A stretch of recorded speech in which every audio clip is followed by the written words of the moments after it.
Welcome back to Maelstrom Wanderings Bifrost. I'm glad you're here.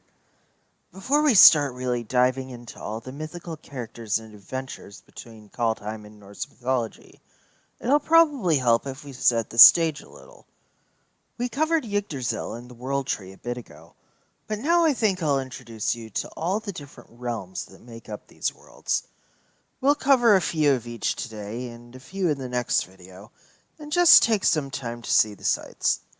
Speaking of, for these discussions, I'll be using images of the Norse realms as presented in Marvel Comics, as they do a wonderful job depicting the scenery of the mythology.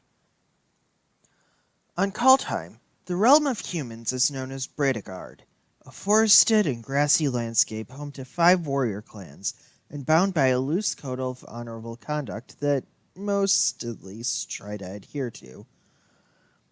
The land of the dwarves is known as Axfell, a rocky, mountainous place filled with the finest blacksmiths and skalds, or warrior poets, the realms have to offer.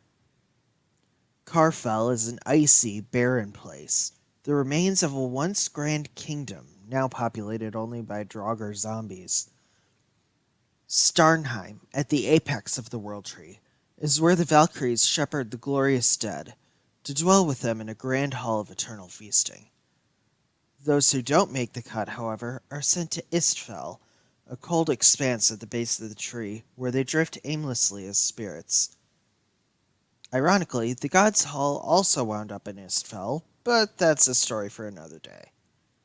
We'll stop there for now. Let's move on to some of their Norse counterparts, shall we?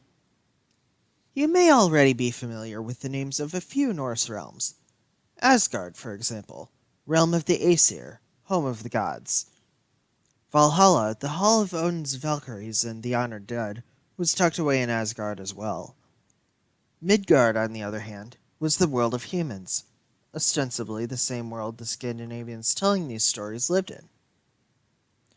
Niflheim was a frozen, unlivable wasteland, said to house those who died of sickness, old age, or other conditions Valhalla couldn't be bothered with.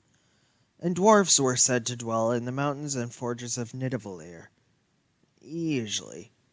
I mean, some interpretations set dwarves and dark elves to be the same thing, which would put them elsewhere, but we'll stick with this for now.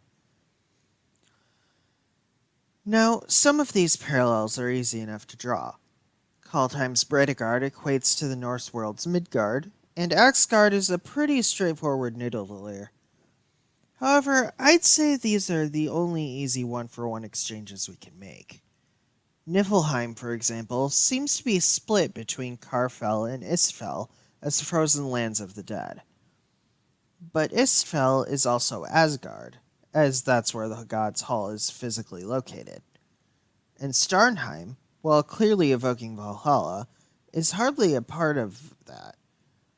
While Norse Valkyries work for Odin, Kaldheim's Valkyries are not beholden to the gods. In fact, the 12 Skodi, the gods of Kaldheim, must earn their places in Starnheim the same as anyone else, as the 12 funeral barges permanently docked there remind them. Wow, that was a lot to cover, and we're only halfway through the realms. Well, join me next time when we finish up the list with elves, trolls, giants, and everything in between.